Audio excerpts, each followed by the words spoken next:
Welcome to Rome. This is The Bittersweet Life with Katie Sewell and Tiffany Parks. Hello, this is The Bittersweet Life. I'm Katie Sewell. I'm Tiffany Parks.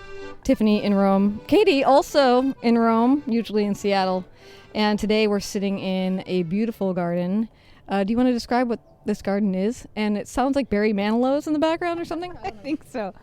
Yeah, sorry about the music. So this is the garden of Hotel Donna Camilla Savelli, where Katie and I are hosting our amazing Roman adventure, our first ever Roman adventure. And we have some of our guests with us today. Should we go around and have you say hello, just so we know? Not everybody could come, but you guys are the brave ones. Do you want to just say your first name? Hi, my name is Bert. You can also say other things. If you have anything else you really want to get off your chest, feel free. Okay. I'm Jackie, four-letter Jackie. Okay. I'm John, visiting from Seattle. All right. Hi, I'm Lindy. Hi, I'm Michael, and also from Seattle. I know, we got a few Seattle people here, which makes me feel like I actually am in Seattle, even though I'm in Rome. Because, you know, we're all a bit alike, I think, if you're from Seattle. All right, so today we are talking about the topic of discovery, in part because we're here this week to discover new things, I think, but also because it's a fun topic to talk about. Do you want me to start? Do you want me to tell a story? Because, I mean, I think I want to talk about, like, some big discoveries, but I love little tiny discoveries, too. So, Go for it. all right, I'll tell a story first. It's funny because when I was thinking about doing the topic of discovery, we've been doing this show for almost 10 years, and so I was thinking, well, what could I talk about that I haven't already talked about? Because I know I've definitely talked about discovering Raphael while living in Rome.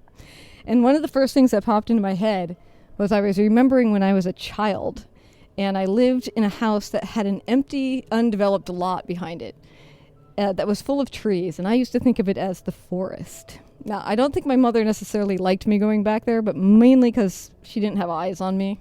But it wasn't any danger. This wasn't a real forest. There was a house on my left and a house on my right and then some trees. But to me, it felt vast. And I was walking in there one day, climbing up trees, and I happened to discover that inside the trunk of one of the trees, it had like a hollowed out, maybe it was rotting a bit, but inside the trunk was a 1970s blue Christmas light.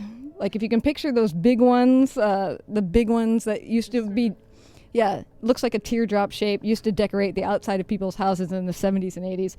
And just the light itself, not attached to anything, wedged way down in this tree. Now, of course, I have no idea how it got there. But for me as a kid, it was like the first thing I ever owned that nobody else knew about. Because I had two other sisters growing up, and so, of course, everything was communal. Like, all the toys, nothing felt like it was necessarily your own. And here I had discovered this blue Christmas light that nobody else knew about. And I would have taken it with me, but I was like, no, I'm going to leave it deep in this tree, because somehow that made it feel like a more magical thing. Like, it was here for me in the midst of this tree. And I kid you not, I left it there and would periodically come back and check it for years. And then even as an adult, this lot never got developed. Even as an adult, I went back and looked for it, and it wasn't there anymore. And I was like, what in the world? What happened to my blue Christmas light? But I mean, it was probably there for at least 15 years. I just have to say, that story is so Katie. It is just, especially the part about leaving it there. Because like any other kid would have been like, this is mine, and taking it home and put it under their pillow or in a special box to possess it. But you were able to possess it in a sense, but leaving it where it was. And I think that's very you. All right, fair enough. I'll go with that. I did show it to one person, so maybe she took it years later. I don't know. Is it that girl that stole your library job? No, that's a different person. You know what I'm talking about? She's a listener to this show, I think. Well, sorry about that, telling that story. But you know what you did. She's probably like, I don't remember what she was talking about, and Katie was being irresponsible. You can go back and listen to wherever that was in the archives if you've never heard it. But what episode was that? No idea. So do you have something you want to share? Well, I've been trying to think about it, and I've been trying to think about, like, have I ever discovered something small, something truly found? And honestly, I can't remember. I have some notions, but I think they may have been made up stories. Like I didn't actually find it, but I wrote a story that I had found something like that. So I really, as much as I'm racking my brain, it'll come to me tonight, after we're done. But I don't feel like I've ever discovered a physical object that I saw as a treasure. But at the risk of talking way too much about Caravaggio today. Why would that be? Because I did a Caravaggio tour this morning, and my usual 3-hour tour somehow ended up being 4 hours long, and I fear that I went way overboard. As Tiffany put it to me over lunch, just so many interested faces. What was I to do? Yeah, I could tell everybody was interested, so I offered more. But Caravaggio is someone who I feel like I discovered relatively late in life. And not just that I discovered him as an artist, but I discovered my passion for him. And I was never, to be honest, as a young person, I was really not that into visual art. I was very into music, and I wanted to be an opera singer. And I had blinders on. I was like, there's no other art in the world but classical music, and I'm just not interested in anything else. And so I really, I liked art, Impressionism. I clearly recognized the beauty in that, but I was just not really that interested. And I came to Rome for the first time in 1997, not to date myself or anything, but, and the people that I was staying with, who were some distant relatives, they lived in Rome, and they took us. And I remember, I realize now where it was. At the time I was, no clue, but they took us to San Luigi dei Francesi, the church with 3 Caravaggio paintings. And I remember it was very dark. I don't think that they knew about the light box. But I just remember being, like, okay, it's art. Like I didn't feel anything. I didn't recognize anything. And it wasn't until I moved here, and even when I moved here, I didn't know that much about art at the time. And I started to become slowly exposed to really great art.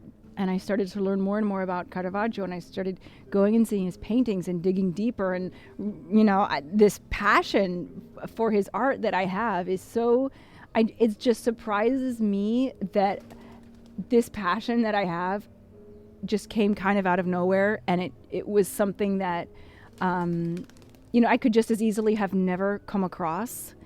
And it would be like this, almost a part of me now, but definitely a huge interest of mine that I would never have known about if I hadn't been living here and spending time here, and not just sort of scratching the surface and going to a museum because I'm on vacation, but actually like digging really, really deep and getting exposed over and over and over again. It has caused me to have this discovery of a passion of my own that I never thought existed. So is there anything it adds to your life besides just like general fascination?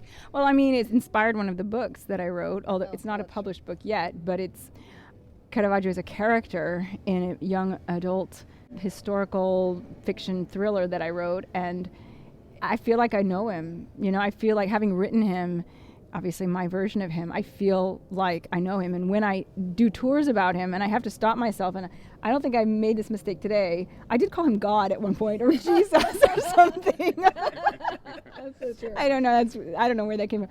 But I often refer to him as Michelangelo. Not because I'm confusing him with Michelangelo Buonarroti, but because that was his first name. And I think of him as Michele or Michelangelo because that's how people refer to him in my book. And so I do feel like I know him in a lot of ways. Very, very nice. Does anybody want to, by the way, if you have a story to tell, we have invited these fine people to share stories as well. If you are interested, feel free to wave at me at any time. Otherwise, we'll just keep going because, that's our job. Okay, so I think enough has been said about Caravaggio today, so I'm not going to add any because I could immediately, I'm like, oh, when I read this thing about him, but I'm not going to do it because, I mean, because I guess I will only say that I agree with you that I had next to no interest in visual art until I moved to Rome. And there was something about being here and I think it's not only being here, but it's being able to like trace the personal stories. I have a friend who's very into sports, who's an artist. And as a fellow artist, I was like, explain to me, not that I don't like watching sports, but I'm like, explain to me what it is about why you're so passionate about watching sports when I consider you a very high-level artist also. And usually the twain don't meet very often. And he said, because it's not just the game, which it is the game also, because it's very exciting, but you know all the players. And you not only know, like, what are they good at on the field, you know, like, their story, where they came from, who their parents were, how they get along with different people on the team. And it's like watching a drama unfold, but in the form of a game, which is also surprising and delighting. And after that, I was like, okay, I get this. So now if I'm ever in the circumstance to be near him when he's watching sports, I'm like, tell me the stories behind these people. And they'll be like, okay, well, that guy, you know. So I feel like that is related to painting in the sense that in Rome, it's like you can see the paintings, but oftentimes you're also like walking around like you guys did today. You're walking around in the actual world where these people lived. And so it's not just what they created, it's who they are and why they ended up creating what they did, which is just inherently interesting. I do think I agree with you that Caravaggio's paintings are more interesting than some other people's. But anyway, we've talked enough about him today. So another thing I wanted to, a different kind of story, to maybe generate a different kind of story, is another thing I discovered, a more emotional discovery, which I'm sure you will also say this is very Katie. But in coming back to Rome this particular time, before you all got here, I came in a few days early, and one of the things I did is something I always do when I first come back. If I'm here on a Sunday, I go to the church that Derek and I went to when we were living here. And in part, that's because it's a marker of time. In an ancient building, everything about the building and the way it's set up stays the same, but the people slightly change.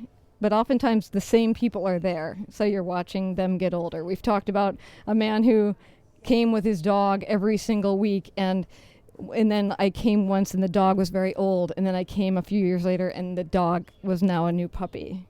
The old one had died. And then this year the new puppy was a very mellow kind of 1 to 2 year old dog who was now very well behaved. It has always been a marker of time. But it's also because I see people there that I knew back in the day.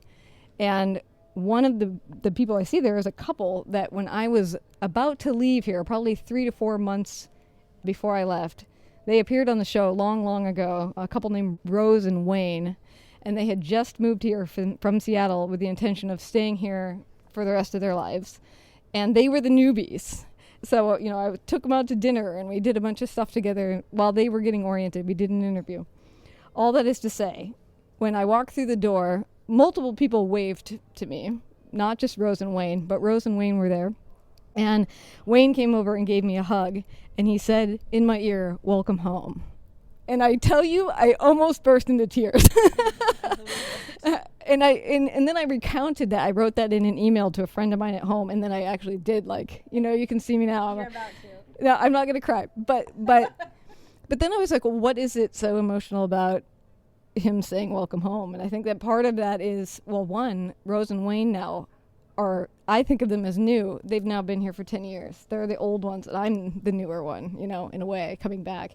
But I think it's also because living abroad as an expat, especially one that's so temporary, who is only here, granted I come back a lot, but was only here for a year, but to have a person be like, no, this is also where you belong. You are a part of this as my home, too. And it was just I don't know, it was very moving. And it was a big discovery because I was not expecting like that I would be moved by somebody associating me with actually belonging here, because I always felt like I was on the outside of it. Oh, well, that's nice. That's an interesting type of discovery as well. Discovery of your own emotions, discovery of what moves you.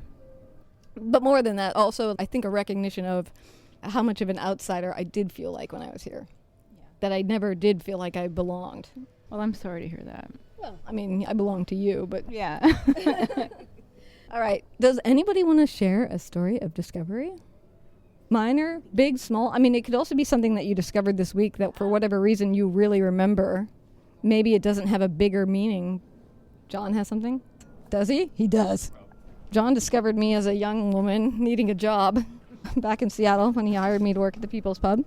There actually was at the People's Pub, a discovery in the wall. I'm not sure that I could say it on this podcast, but let's just say that when we were doing the demolition for the old place that had been there for 90 years plus, we were tearing out the walls and we found some, we'll say, adult objects in the walls from like the 30s and 40s.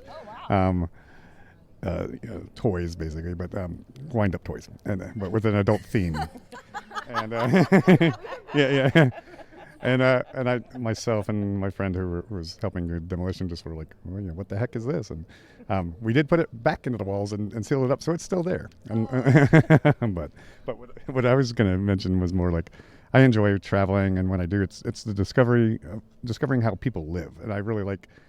People often ask me why I go back to the same place all the time, like New Orleans or Virginia. It's every year, kind of like Katie coming back to Italy so often. Is I like seeing the people that I met the previous times, but also just discovering how they live on a day-to-day. People actually live there, not the tourists and not the people in the tourist industry. But so that's kind of when I think of discoveries outside of physical objects. I love those types of discoveries, is seeing things, different perspectives, discovering different perspectives on how people live. Why do you think you like that so much? I just like learning new stuff, I think, but also I like becoming kind of like what you're saying, like becoming part of the community, like of the place that you're visiting or the place that you're living. I always feel like I'm at home no matter where I go, even if it's the first time, like here, because I'll immediately, for lack of a better word, discover like, where's the good places to go eat or go to the bars or just go for walks. But also just what do they do in their downtime and what TV shows. I was telling my friend on this trip, I like looking at the different channels that you get in the hotels. Like, what are the channels that they have? That kind of shows you what's the local. And in this case, there's German channels, there's Italian channels, and I like just watching them and seeing how different the local channels are in each place that I visit. Again, mostly I think just learning something new. All right, I have to ask you one more question about the toys that got stuck back in the wall.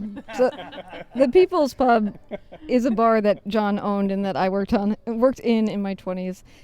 First of all, what part of the restaurant are they in? They're right behind the bar where you used to have to climb up to get the top shelf single malt scotches. It was right there, right by that column.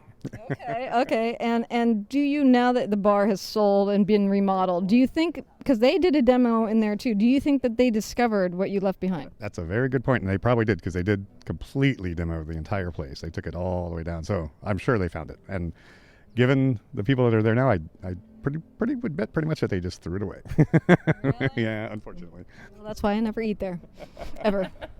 Just out of spite. Thank you, John. Of course, because this is a John question. Sure. Oh, good. So I love what you said about how you feel at home everywhere because of your exploration of the people. And it reminded me of what Katie told me was your motto, which is on your Facebook page. Yeah. So tell us about your motto. Do you remember what it is, for one? There are 5. I'm guessing you do wherever you go, there you are, or when in doubt, relax. And the friends one? Every friend was once a complete stranger. Just reminds me of what you were saying about, like, you arrive in a place and you suddenly feel at home. Not everybody can say that. And I think it takes that type of outlook, that type of every friend that you have was once a stranger. So that means every stranger could be a friend. Absolutely. Yeah. I should mention, if it sounds like Tiffany's chewing, it's because we're also having a beautiful snack while we do this. There's also gravel. Katie's walking on gravel, and that's not me chewing. And if you hear flapping of wings, that's the pigeons that are trying to steal what we're eating. So, all right. Does anyone, while I'm over here, anyone have a story on this side of the table? Okay. So I work. Wait, who are you? I'm Jackie, the 4-letter Jackie from Seattle. I work in the travel agency world. So I work in hospitality for pretty much all my life. And like being of service. And that's how John and I know each other. And that's how I know Katie. And, the idea of getting to know people and having them feel like family and like home is so important, and that discovery of each individual, where you really get to embrace where they are and what they're going. So this is my first time traveling to Rome, as well as just Italy in general, and I've wanted to do it for so long. That's what I feel when I'm here, and it's so comforting. So to know that I get to do that to people, and then to come and do that, it's really pretty special. Oh, that is so special. So do you think you'll go back feeling renewed, or like, what do you think? I don't know. We've been on so many walks. You're gonna, yeah. I might need a vacation from my vacation. That's true. I'm kidding. No, I get it. Yeah, no, I'll be rejuvenated for sure, and all my pictures definitely show that. So, yeah. I've been really enjoying your documentation on social media. I've been watching it. Anyway, Michael, I'm coming around. I maybe I have several. I'm Michael, by the way. But related to travel and so forth, I think maybe one good one was just that the first time I got married, and my wife was a flight attendant, and so we went on a trip to Hong Kong, and we were coming into to land and everything, and then she she hadn't really spent a lot of time kind of prepping me. It was old hat for her, but everything. But right before we got off the plane, she said, "Oh, by the way, one thing you should know is that everybody that ever encounters you, you're going to stink." And I said, "What? Huh? What? I'm not even going to get off the plane. What are you talking about?" She said, "No. I mean, I forgot to mention to you that in other parts of the world, there are different smells that are really dominant, and you're going to smell like butter to everybody here." And I was just fascinated by that. I've remembered it so many times, and it was absolutely the truth. That, no, I mean, I don't think that many people probably came up and sniffed me or anything and thought I stunk, but it was just that everything smelled so different, being in a completely different culture on a different continent, and so that was a great discovery for me. Very interesting. All right, so we took a snack break to go refill our drinks, and now we're back. Which we don't normally get to do when we make this show, which is great. Bert, you actually have some place to be. Do you have a story you want to share before you have to go? Yeah, so on the theme of discovery, I'm reminded of a book titled Sometimes You Win and Sometimes You Learn. I think it's good to keep in mind that whether an experience is good or bad, depending on your perspective, can always be a positive. And I don't necessarily have a good story that comes to mind, but hearing your story in the beginning makes me think back to when I was younger and playing in the sandbox, and discovered a couple of things in the sandbox. One thing I discovered was I had these magnets that I loved playing with, and I somehow discovered that if you use the magnets around sand, it will pull iron filaments out of the sand. And I had a lot of fun pulling iron filaments out of the sand and filling up Ziploc bags and taking those home and playing with magnets and iron filaments all day for a little while. So that's kind of a positive. And I also have sort of a negative. At some point, there were these red ants in the sand, and we soon discovered that they like to bite, and they're very painful. Where were you living at the time so we can avoid those ants? The school I was going to was in West Covina, down in Southern California. Yeah. Watch out there. That's a good discovery. I like that. It's like a scientific discovery, but as a kid, like a little kid. Yeah, but it was a positive overall because now I know to avoid red ants. And the magic of magnets, for certain. Yeah, I think magnets are exciting as a child, even without the discovery of the iron filaments, which I had no idea of, and I don't even know what an iron filament is. I can kind of guess, but A small piece of iron. okay, that was my guess. But I know I've seen my son with. I mean, now he's a little bit older, so it's kind of obvious. But the first time that you try to push two positives together, and they won't let I just remember his just delight and wonder at this. He's like, "Mom, look at this! These things are pushing apart." Or those magnet trains, Brio magnet trains, and like you can. The little magnet on one end will kind of follow the other magnet and move on its own. He was absolutely mystified and excited by that. So I think magnets are always a good discovery for kids. Definitely. I was just thinking today as I was walking over here, I don't know if you guys have noticed in traveling in Italy, but almost everything is always in military time over here. Like if it says what the opening time, it'll say 1745. Well, when I first moved here, I had never operated in military time. And I remember saying to Derek, well, how am I supposed to remember that? Derek, who was in the military at some point, right? So for him, he's just like, just write it down, just remember it. Like, what the heck is the problem? He was not very charitable in how he felt about this. But I mean, that was another thing that I learned in that moment. And now, even on my phone, I operate in military time. And how you learn something and all of a sudden you see 1745 and it immediately translates as 545. So you surprised yourself at your ability to learn this new skill. Well, I mean, it's just like something that I didn't know before that all of a sudden is now like inherent to my day-to-day life. It's funny because I still have a hard time with 17 and 15, and I've lived here for almost 20 years. And I still, like when I see 17, my mind thinks 7, and I've gotten in trouble that way, missed appointments and things like that. Well, here you can settle a debate. Derek, well, I shouldn't out him. Somebody I know doesn't think it could be possible that you don't know when you say I weigh such and such amount of kilos that you don't know what it is in pounds. He's like, she must still know she grew up in the United States. Or like how you have trouble saying, like, I'm like, what's 35 degrees Celsius mean? He thinks because you grew up in the States, you must remember about what that would mean in real life. in our real life, in our lives, in our lives over in the United States, where real life actually is. Because it's very dreamy here right now. So yeah. In my defense, I did not weigh what I weigh now when I lived in the United States. When I lived in the United States, I knew my weight. I might weigh myself and I might be 2 pounds over or 2 pounds under, and I knew that weight. But now I have like sort of a different range because I'm a little older.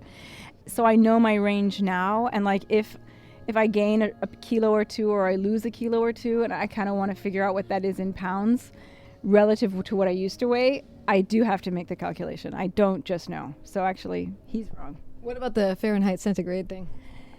See, yeah, it's harder because I didn't really live in a hot place before I lived here. And so I really have a sense of like what 38, 39 feels like and how uncomfortable it is. And like the difference between like, let's say 36 and 39. And she's talking about hot right now, for those of you listening. I'm talking about Celsius. It is also uncomfortable at like 36 Fahrenheit. True. So I'm talking about hot heat. But if I look at the weather report and I see that it's going to be 38, I'm like, oh God, it's going to be bad.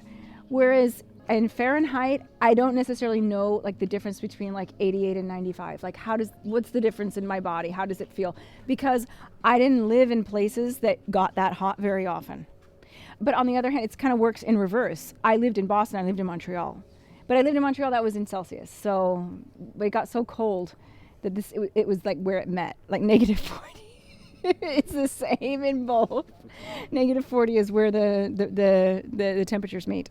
No, it was not very often that cold. But I do kind of feel like I know in Fahrenheit better, like 22, like, God, that's really cold. Whereas in Celsius, I'd be like, what is it? It's 5 degrees, it's 10 degrees, it's negative. What's the difference, Because it doesn't get that cold here. So that's my excuse to Derek. You can tell him that. All right, I'll tell him that. This is not really on. Wait, who are you? Hi, I'm Lindy.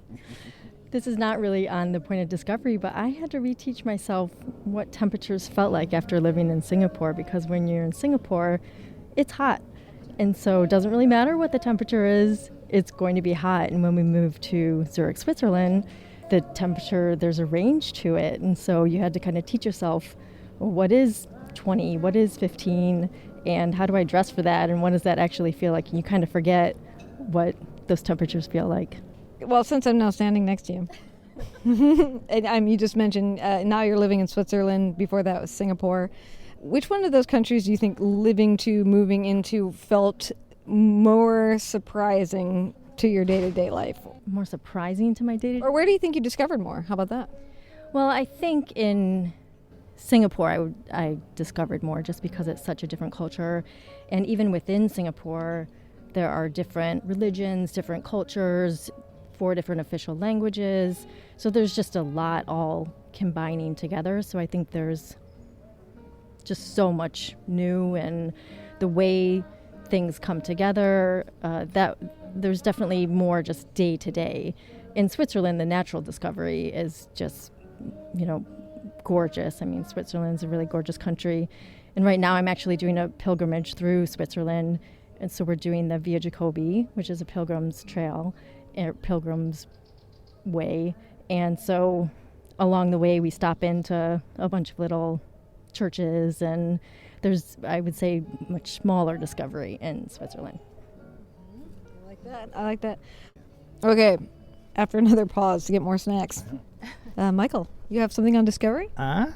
Yes, it's different. I think a different way of looking at something, but I have a very distinct memory of discovering reading. And I know I would have been required to read, or, in kindergarten or something, something like that. But my brother, when I was quite young, gave me a book called Tom Swift and his So-and-So Adventure, and there was a huge series of them. And I started reading it, and I'll never forget the day and the rest of my life. I realized that I love to read, all in one session with a book. It never had occurred to me that you just sit down with a book for pleasure or for any other reason, except unless you were told to.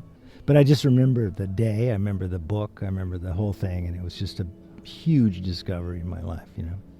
Yeah, that's a different kind of discovery. No, that's a great example. Actually, it's like a key unlocking a door. Yeah. Or maybe that's my just version of it. No, That's what I thought in my head when you said that. So. Yeah, it just when something doesn't go out of your head. I mean, when you think back on it and you know exactly when it occurred and stuff. I mean, that's a sort of a discovery, I think. So one of the things I was telling Tiffany prior to us doing this trip this recording, we even talked about this a couple days ago. So obviously, you're a group of people who all decided to come join us on the very first Bittersweet Life tour of Rome. And as excited as we all were for you to get here, we were also like a little nervous about like, whoa, what's the group going to be like? Are people going to actually get along? Is it going to be, fun? Is there going to be any kind of rapport? Like, will they have anything in common? You don't think, what they have in common is me. You just don't think that way. And I think that one of the things that we discovered and that we were very surprised about was that it wasn't just a group of people that were all very nice and pleasant, but it actually felt like it doesn't feel like we're giving a tour to a tour group. It seems like we are a group of friends that happen to be on a tour. At least that's how I feel about it. And that was a surprising discovery for me that it would feel that way. Absolutely. When we finished the aperitivo on the first night, we were walking out together at the end of the night, and I said, oh my God, they're all such amazing people. And Katie was like, I know. And I said, and you know what? I'm not surprised. I somehow knew they would be. And Katie said, there are people. Yeah. There are people. Yeah. Who would show up on the first tour of Rome but our people? Yeah, exactly. It makes sense. Well, I guess unless you guys have anything else you want to share before these pigeons... We are literally being circled, by the way. I just watched one very quietly sneak behind you two without making a sound. We're surrounded by pigeons. Unless you have anything else you want to share, I guess we'll leave it there. Okay. And until next time, this is The Bittersweet Life. I'm Katie Sewell. I'm Tiffany Parks. Join us again. Bye. And before you go, we are hoping to announce the dates of next year's Bittersweet Life Roman Adventure as early as next Monday.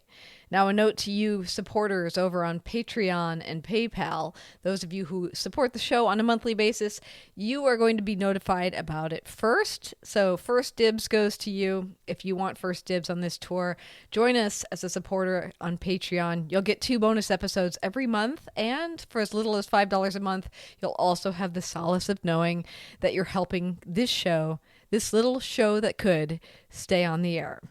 So those of you who are already supporters, keep an eye on that inbox to get the dates of the Roman Adventure for 2024. Hoping that you can join us. Again, we will have a limit of only 10 rooms for this tour. So first notice could help. And the rest of you, next Monday, we plan to announce the dates so that you can see if it works in your plans as well. Should you want to become a supporter of the show on Patreon or PayPal, there are links to donate in the show notes. Thanks for joining us. Talk to you next week. Bye.